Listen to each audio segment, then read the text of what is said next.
స్వాతంత్ర ఉద్యమం సమయంలో డబ్బులు సంపాదించిన పెద్ద పేరున్న లాయర్లు మోతీలాల్ నెహ్రూ గారు కానీ స్వార్జితం నుంచి వచ్చిన డబ్బుని ఉద్యమాల కోసం ఖర్చు పెట్టేవాళ్ళు, స్వాతంత్ర ఉద్యమాల కోసం. అలాగే వారి ప్రేరణతోనే నేను సినిమాల ద్వారా నాకు వచ్చిన స్వంత నిధుల్ని ఎప్పటికప్పుడు పార్టీకి ఇస్తూనే ఉంటాను. దాంట్లో భాగంగానే పార్టీ నిర్వహణ నిమిత్తం 10 కోట్ల రూపాయలు నా సొంత నిధుల్ని మా పార్టీ ట్రెజరర్ శ్రీ రత్నం గారికి అందజేశాం. ఇప్పుడు ఎన్నికల నిర్వహణ లేదంటే ఒక పార్టీని నడపడం చాలా డబ్బుతో కూడుకున్నది. నేను చాలామంది నా కోసం 200 రూపాయలు, 500 రూపాయలు, 1,00,000 రూపాయలు ఇచ్చే ఒక బేల్దారి మేస్త్రి కానీ వీళ్ళందరూ నాకు చాలా ప్రభావితం చేసే వ్యక్తులు.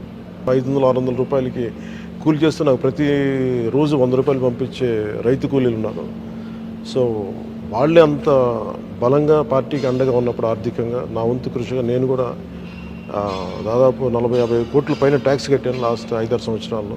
అందుకని నేను కూడా మిగతా సంపాదన పార్టీకి నేను అందజేస్తూ వచ్చాను.